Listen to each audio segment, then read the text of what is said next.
નમસ્કાર, આપની સાથે હું સેજલ અને સ્ક્રીન પર તમે જોઈ રહ્યા છો હવામાન નિષ્ણાંત પરેશભાઈ ગોસ્વામીને. એમની સાથે આજે ચર્ચા કરવી છે. હવામાન વિભાગે આગાહી કરી છે કે આગામી 3 થી 4 દિવસની અંદર ગુજરાતમાં ભારેથી અતિભારે વરસાદની આગાહી છે અને આજે અને આવતીકાલે દક્ષિણ ગુજરાત અને દક્ષિણ સૌરાષ્ટ્રની અંદર દરિયાકાંઠાના જે વિસ્તારો છે ત્યાં ઓરેન્જ અને યલો એલર્ટ આપવામાં આવ્યું છે.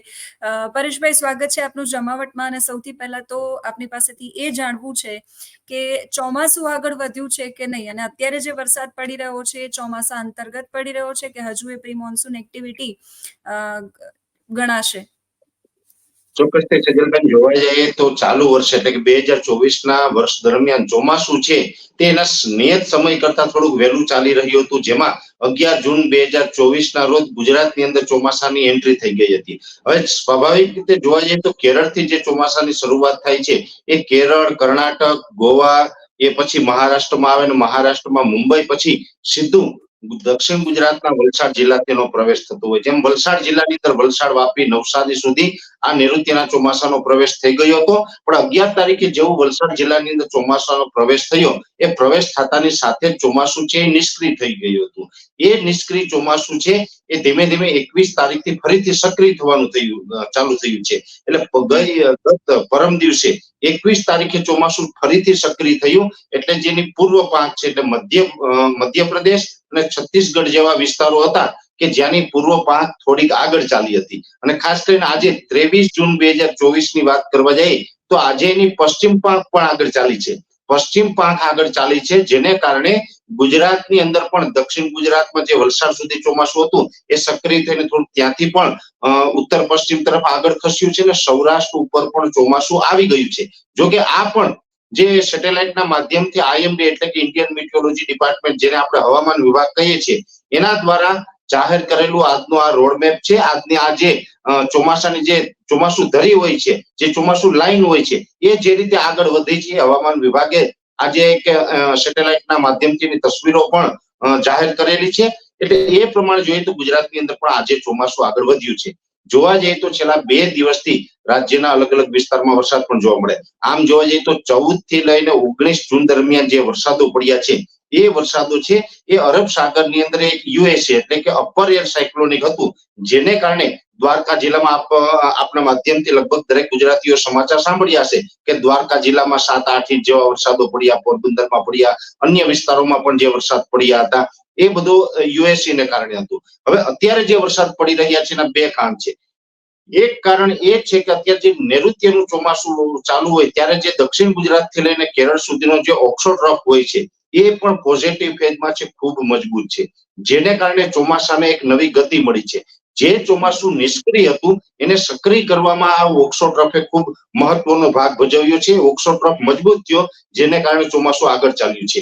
બીજું કારણ એ છે કે અત્યારે છત્તીસગઢ ઉપર ફરીથી એક યુએસી નું નિર્માણ થયું છે. યુએસએ એટલે એક અપર એર સાયક્લોનિક હોય છે, અને અપર એર સાયક્લોનિક છે એ રાજ્યમાં અથવા તો આસપાસના રાજ્યો ઉપર વરસાદ આપવા માટે સક્ષમ હોય છે. એટલે ઓક્સો ટ્રફ પણ મજબૂત છે, ચોમાસું લાઈન પણ આગળ ચાલી છે, અને એ સાથોસાથ છત્તીસગઢ ઉપર યુએસી છે. આ તમામ પરિબળોને કારણે વરસાદની શરૂઆતો છે એ થઈ ગઈ છે. છેલ્લા 2 દિવસની અંદર છૂટાછવાયા વરસાદો નોંધાયા છે, જે વરસાદો પણ દક્ષિણ ગુજરાત અને સૌરાષ્ટ્રના ભાગોની અંદર નોંધાયા છે, પણ એકદમ છૂટાછવાયા અને એકલ દોકલ સેન્ટરની અંદર સેજલબેન એ વરસાદો હતા. હવે આજથી જે પ્રમાણે નૈઋત્યના ચોમાસાની શરૂઆત થઈ છે, ચોમાસું ધરી આગળ ચાલી રહી છે, એટલે આજથી આજે 23, 24 અને 25 જૂન આ 3 દિવસ છે. આ 3 દિવસ દરમિયાન દક્ષિણ ગુજરાત અને સૌરાષ્ટ્રની અંદર મધ્યમથી ભારે અને એકલ દોકલ સેન્ટરની અંદર ભારેથી અતિ ભારે પણ વરસાદ નોંધાઈ શકે છે. એ સાથે સૌરાષ્ટ્ર અને દક્ષિણ ગુજરાતની સાથે મધ્ય ગુજરાતના અમુક વિસ્તારો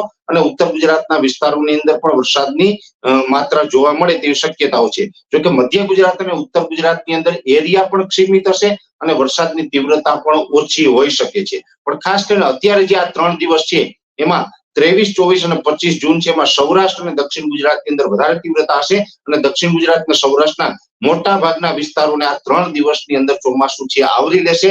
સારા વરસાદો પડશે, વાવણી લાયક વરસાદ પડે તેવી સંભાવનાઓ છે. અને આ જે વરસાદો પડશે એમાં ગરમીનું પ્રમાણ પણ હજુ યથાવત છે, એટલે જે વરસાદી સિસ્ટમો હોય છે એ થંડરસ્ટોર્મ એક્ટિવિટીમાં આવી શકે છે અને થંડરસ્ટોર્મ એક્ટિવિટીના ભાગરૂપે વરસાદો પડશે તો જ્યાં વરસાદો પડશે ત્યાં પવન અને ગાજવીજ સાથે તોફાની વરસાદ છે એ જોવા મળે તેવી શક્યતા અમે માની રહ્યા છીએ। એ સાથે સજલબેન આપને જણાવી દઉં કે 23, 24 અને 25 તારીખ આમ 3 દિવસ વરસાદ પડ્યા બાદ 26 અને 27 તારીખ 2 દિવસ એવા હશે કે ફરીથી વરસાદનું જોર ઘટી શકે। જો કે વરસાદ બિલકુલ બંધ નહીં થાય, પણ 26 અને 27 જૂને વરસાદની તીવ્રતા અને વિસ્તારોમાં ઘટાડો નોંધાઈ શકે। એ પછી ફરીથી અરબી સમુદ્રના કરંટને કારણે એક લો પ્રેશર સિસ્ટમ સક્રિય થશે અને એ લો પ્રેશર સિસ્ટમને કારણે 28 જૂનથી લઈ અને 3 જુલાઈ સુધી રાજ્યની અંદર સાર્વત્રિક વરસાદ થશે। આ ખૂબ મહત્વનું છે બેન, કેમ કે મેં આપને જણાવ્યું એમ કે 25 તારીખ સુધી તો મોટાભાગના વિસ્તારો છે જેમાં દક્ષિણ ગુજરાત અને સૌરાષ્ટ્રને વધારે અસર કરતા રહેશે, પણ 28 જૂનથી લઈને 3 જુલાઈનું સેશન હશે એમાં રાજ્યની અંદર સાર્વત્રિક વરસાદ હશે અને ખૂબ સારા વરસાદો હશે। કહી શકાય કે ગુજરાત ભરની અંદર વાવણી લાયક વરસાદો છે એ પણ એમની અંદર જોવા મળી શકે છે। એટલે જે ચોમાસા માટે ક્યાંય નિરાશા હતી, ખેડૂતોની અંદર એક ઇંતજાર હતો, આમ અન્ય ગુજરાતી મિત્રો છે જેને ખેતી સાથે બહુ કોન્ટેક્ટ નથી છતાં પણ ગરમીથી ત્રાહીમામ હતા। અને સજલબેન જોવા જઈએ ને તો 2024 નો ઉનાળો છે એ છેલ્લા 7 દાયકા એટલે કે 70 વર્ષનો સૌથી લાંબો ઉનાળો સાબિત થયો છે। એનું મેઇન કારણ છે કે ચાલુ વર્ષે અલ્નીનોના પ્રભાવને હિસાબે ગરમીની શરૂઆત વહેલી થઈ ગઈ હતી।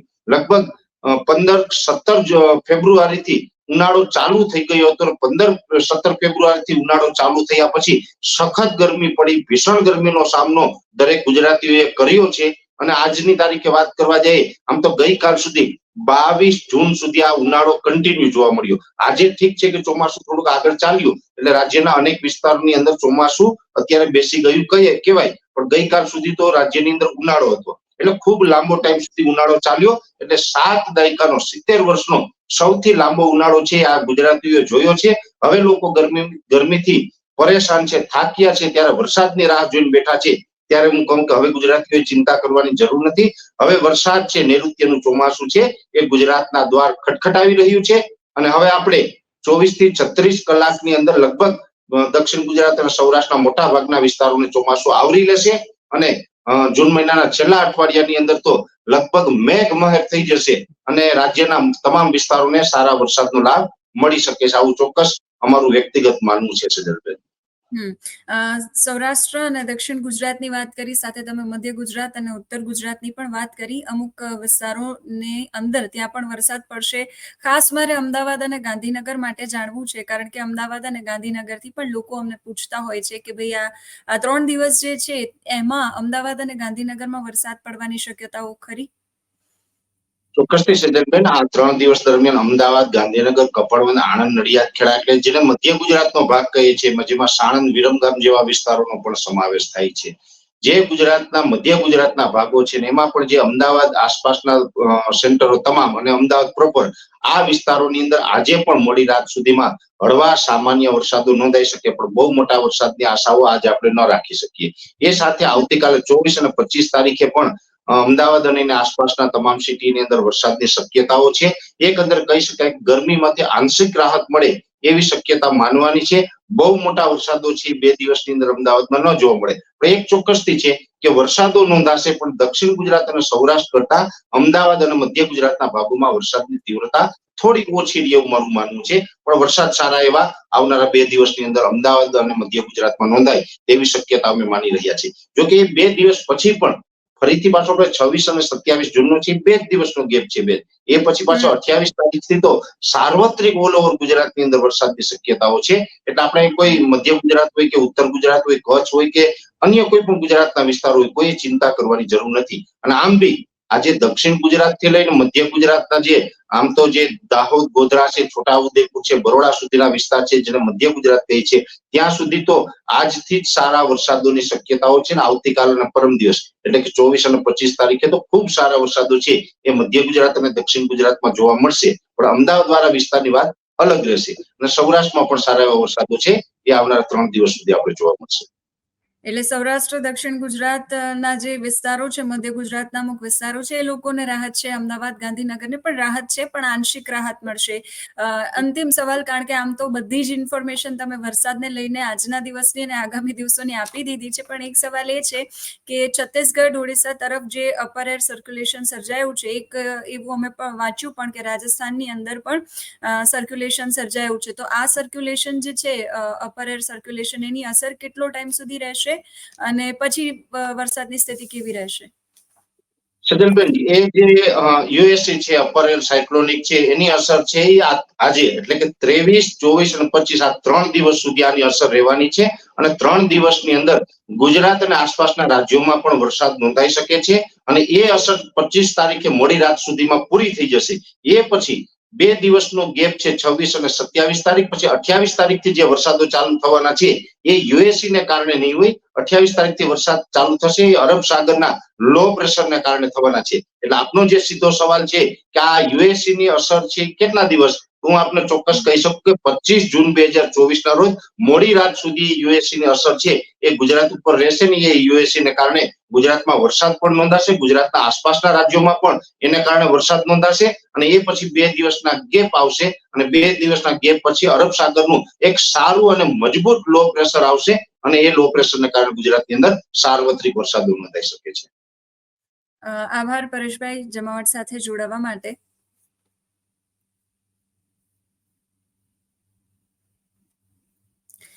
તો પરેશભાઈ ગોસ્વામી વરસાદને લઈને ખૂબ સારી અને રાહત આપે એવી આગાહી કરી છે અને એમનું કહેવું છે કે આગામી 3 દિવસ ગુજરાતની અંદર વરસાદ છે મન મૂકીને વરસવાનો છે. માઝા મૂકીને પણ અમુક વિસ્તારોની અંદર વરસે એવી પણ શક્યતા છે. અમુક વિસ્તારોમાં ભારેથી અતિભારે વરસાદની આગાહી પણ હવામાન વિભાગે કરી છે. ખાસ આપને માહિતી એ આપવી છે કે ઓરેન્જ અને યલો એલર્ટ હવામાન વિભાગે કયા કયા વિસ્તારોની અંદર આપ્યું છે. આમ તો અમે વિડીયોમાં પણ તમને માહિતી આપતા જ હોઈએ છીએ, પણ ફરીથી એટલા માટે કેમ કે જિલ્લાઓ સતર્ક રહે. તો અમરેલી છે, ગીર સોમનાથ છે, ત્યાં યલો એલર્ટ આપવામાં આવ્યું છે. ભરૂચ, સુરત, નવસારીમાં યલો એલર્ટ આપવામાં આવ્યું છે. દક્ષિણ ગુજરાતના નર્મદા, તાપી, ડાંગ અને વલસાડમાં ઓરેન્જ એલર્ટ આપવામાં આવ્યું છે. એટલે ઓરેન્જ એલર્ટ એટલે કે એવા વિસ્તારોની અંદર છૂટાછવાયા સ્થળોએ ભારેથી ખૂબ ભારે, એટલે ભારેથી અતિ ભારે વરસાદ કહી શકાય એ પ્રકારના વરસાદો આજના દિવસની અંદર પડવાના છે. અને ત્યાર પછીની આગાહી એટલે કે આવતીકાલ માટેની જે હવામાન વિભાગની આગાહી છે, જેમાં મહીસાગર, પંચમહાલ, અમરેલી અને ગીર સોમનાથ આ 4 જિલ્લા એવા છે કે જ્યાં હવામાન વિભાગે યલો એલર્ટ આપેલું છે. યલો એલર્ટ એટલે કે છૂટાછવાયા સ્થળોએ ભારે વરસાદની આગાહી, એટલે વીજળીના કડાકા ભડાકા સાથે 30 થી 40 કિલોમીટરની ઝડપે પવન ફૂંકાશે. અને જે રીતે પરેશભાઈએ કહ્યું છે કે જ્યારે આ વરસાદ પડશે ત્યારે પવન ભારે ફૂંકાશે, થંડરસ્ટોર્મ એક્ટિવિટી થશે. અને અંબાલાલ કાકા પણ કહી રહ્યા હતા કે જે રીતે વરસાદ આવે છે તો કાચા મકાનોના પતરા ઉડી જશે, ઝાડની ડાળીઓ વળી જશે, એ પ્રકારનો વરસાદ છે આવશે અને મેઘ ગર્જના થશે, આવી આગાહી પણ કરવામાં આવી છે. ઓરેન્જ એલર્ટ આવતીકાલ માટે કયા જિલ્લાઓમાં આપવામાં આવ્યો છે? તો દાહોદ અને છોટાઉદેપુરમાં આવતીકાલ માટે ઓરેન્જ એલર્ટ આપવામાં આવ્યું છે. અને જ્યારે અમે વિડીયો શૂટ કર્યો ત્યારે ત્રીજો મેપ નહોતો આવ્યો, એમાં ત્રીજા મેપમાં આવ્યું છે. એટલે કે 25 તારીખની આગાહી હવામાન વિભાગે કરી છે અને 25 તારીખમાં ઉત્તર ગુજરાતમાં યલો એલર્ટ છે. ખાસ નોંધવા જેવી બાબત છે, ઉત્તર ગુજરાતની અંદર 25 તારીખે બનાસકાંઠા અને સાબરકાંઠામાં યલો એલર્ટ છે.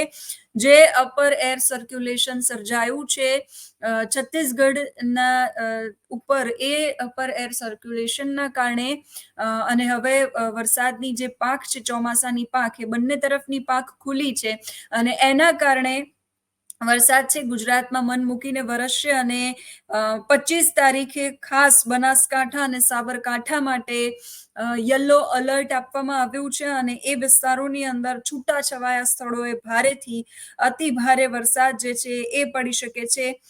હવામાન વિભાગે વરસાદનું પૂર્વાનુમાન જાહેર કર્યું છે, એના વિશે પણ હું આપને જલ્દી માહિતી આપી દઉં. તો આજના દિવસે કચ્છમાં પણ ગાજવીજ સાથે હળવાથી મધ્યમ વરસાદની આગાહી છે. મોટાભાગના સ્થળો એવા છે કે જ્યાં ગાજવીજ સાથે હળવાથી મધ્યમ વરસાદ પડી શકે છે આજના દિવસમાં. તો એ બનાસકાંઠાથી લઈને છેક દક્ષિણ ગુજરાતમાં વલસાડ અને દીવ દમણ સંઘ પ્રદેશ સુધી, જે તમે જો બ્લુ કલરમાં જે આખું દેખાડ્યું છે હવામાન વિભાગે, આખા વિસ્તારોની અંદર હવામાન વિભાગે જ્યાં દેખાડ્યું છે બધા જ વિસ્તારોની અંદર ભારે વરસાદ ગાજવીજ સાથે પડવાનો છે અને ત્યાર પછી મોરબીથી લઈને છેક સુરેન્દ્રનગર, જામનગર, દેવભૂમિ, દ્વારકા અને ગીર સોમનાથ સુધીના જે બધા જ વિસ્તારો છે, સૌરાષ્ટ્રના વિસ્તારો છે, બધા જ વિસ્તારોમાં ગાજવીજ સાથે વરસાદ જે છે એ પડવાનો છે. ત્યાર પછી 24 તારીખની આગાહી હવામાન વિભાગે કરી છે. એમાં પણ કંઈક એ જ પ્રકારનો મેપ હવામાન વિભાગે જાહેર કર્યો છે અને એ મેપમાં પણ સાબરકાંઠાથી લઈ બનાસકાંઠા, પાટણ, મહેસાણા, ગાંધીનગર, અમદાવાદ, આણંદ, અરવલ્લી, મહીસાગર, પંચમહાલ, દાહોદ અને છેક નવસારી, વલસાડ સુધી, ઉત્તર ગુજરાતથી લઈને છેક દક્ષિણ ગુજરાત સુધી હવામાન વિભાગે ગાજવીજ સાથે ભારેથી અતિ ભારે વરસાદની આગાહી કરી છે. અને કચ્છમાં છૂટાછવાયા સ્થળોએ વરસાદની આગાહી છે. ત્યાં કોઈ બહુ વોર્નિંગ આપવામાં નથી આવી, પણ હા, સૌરાષ્ટ્રની અંદર ગીર સોમનાથ, અમરેલી, ભાવનગર, જુનાગઢ જે આ વિસ્તારો છે, વિસ્તારોની અંદર ત્યાં પણ અતિ ભારે વરસાદ ગાજવીજ સાથે પડી શકે છે. ત્યાર પછી 25 તારીખ, તો 25 તારીખમાં હવામાન વિભાગે કચ્છમાં હળવા વરસાદની આગાહી કરી છે. ત્યાર પછી સૌરાષ્ટ્રની અંદર હવામાન વિભાગે મોરબી, સુરેન્દ્રનગર, જામનગર એ બધા જ સ્થળોએ ગાજવીજ સાથે મધ્યમ વરસાદની આગાહી કરી છે. અને પછી બનાસકાંઠાથી લઈને છેક નવસારી, દાદરા નગર હવેલી, વલસાડ, તાપી, ડાંગ એટલે ઉત્તર ગુજરાતથી દક્ષિણ ગુજરાત સુધી વરસાદની હવામાન વિભાગે ભારે વરસાદ સાથે ગાજવીજ સાથે વરસાદ અને 30 થી 40 કિલોમીટર સુધી પવન ફૂંકાઈ શકે એ પ્રમાણેની આગાહી હવામાન વિભાગે કરી છે. 26 તારીખે પણ કચ્છને બાદ કરતા ઓલ ઓવર ગુજરાતમાં બધા જ જિલ્લાઓમાં હવામાન વિભાગે, જે રીતે તમે મેપમાં જુઓ છો કે બધા જ ગ્રીન કલરમાં જે જિલ્લાઓ દેખાય છે, એ બધા જ જિલ્લાઓની અંદર હવામાન વિભાગે આગાહી કરી છે.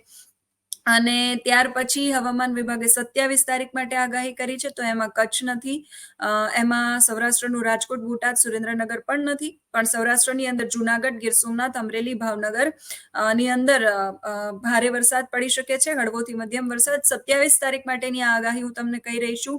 ત્યાર પછી બનાસકાંઠાની અંદર વરસાદની આગાહી નથી. સાબરકાંઠા, ગાંધીનગર, અમદાવાદ એટલે મધ્ય ગુજરાત, ઉત્તર ગુજરાતમાં સાબરકાંઠા, અરવલ્લી, મહીસાગર, પછી દાહોદ, પંચમહાલ, વડોદરા, મધ્ય ગુજરાત, છોટાઉદેપુર, પછી નીચે દક્ષિણ ગુજરાતમાં ભરૂચ, નર્મદા, સુરત, તાપી, ડાંગ, નવસારી, વલસાડ એટલે ઉત્તર ગુજરાતના અમુક જિલ્લાઓ અને દક્ષિણ ગુજરાતના જિલ્લાઓને લઈને હવામાન વિભાગે ગાજવીજ સાથે વરસાદની આગાહી કરી છે. ફરી 28 તારીખ માટે હવામાન વિભાગે આગાહી કરી છે. તમે આ મેપ જુઓ, મેપમાં અલગ અલગ કલર દેખાડવામાં આવ્યા છે. ઓલ ઓવર ગુજરાતમાં વરસાદની આગાહી છે, જેમાં કચ્છમાં સામાન્ય વરસાદની આગાહી હવામાન વિભાગે કરી છે. સૌરાષ્ટ્રની અંદર ગાજવીજ સાથે અને ઉત્તર ગુજરાતથી લઈ છેક દક્ષિણ ગુજરાત સુધી ઘણા બધા સ્થળો પર વરસાદ પડશે અને ગાજવીજ સાથે ભારેથી અતિ ભારે વરસાદ છે એ પડશે એવી હવામાન વિભાગે આગાહી કરી છે. એટલે 28 તારીખનું હવામાન વિભાગે પૂર્વાનુમાન આપ્યું છે અને મેઘ ગર્જના સાથે ઓલ ઓવર ગુજરાતની અંદર 28 તારીખ સુધી વરસાદ રહેશે અને 28 તારીખ પછી ફરી એકવાર નૈઋત્યનું ચોમાસું જે છે 25-26 તારીખનો ગેપ રહેશે એવું હવામાન નિષ્ણાંત પરેશભાઈ કહી રહ્યા છે. અને 28 તારીખ પછી ફરી ગુજરાતની અંદર ઓલ ઓવર ગુજરાતમાં એટલે સાર્વત્રિક વરસાદ પડશે અને જે ગુજરાતવાસીઓ છે એને ગરમીમાંથી સંપૂર્ણપણે રાહત મળશે. ત્યાં સુધી અમદાવાદ, મધ્ય ગુજરાત અંદર છૂટાછવાયા સ્થળો પર વરસાદ પડશે. એટલા માટે મોટાભાગના જિલ્લાઓમાં પ્રી મોન્સૂન એક્ટિવિટી અંતર્ગત જે સૌરાષ્ટ્ર અને દક્ષિણ ગુજરાતના જે જિલ્લાઓ છે ત્યાં વરસાદ પડ્યો છે અને એ વરસાદની કારણે વાવણીની શરૂઆત ત્યાં કરવામાં આવી છે. તો અમુક જિલ્લાઓ એવા છે કે જ્યાં ખેડૂતો રાહ જોઈ રહ્યા છે, એટલે અપેક્ષા એવી રાખી કે બધા જિલ્લાઓમાં પણ વરસાદ પડે. અને તમારી પાસેથી એ અમારે જાણવું છે કે તમારા જિલ્લામાં, તમારા શહેરમાં, તમારા ગામમાં, વિસ્તારમાં કેવો વરસાદ છે, કેટલો વરસાદ છે કે નહીં અને કેટલી ઝડપે પવન ફૂંકાઈ રહ્યો છે. જો તમને આ માહિતી હોય તો તમે કમેન્ટમાં લખીને મારી સાથે શેર કરી શકો છો. અત્યારે આ વિડીયોમાં બસ આટલું જ. નમસ્કાર.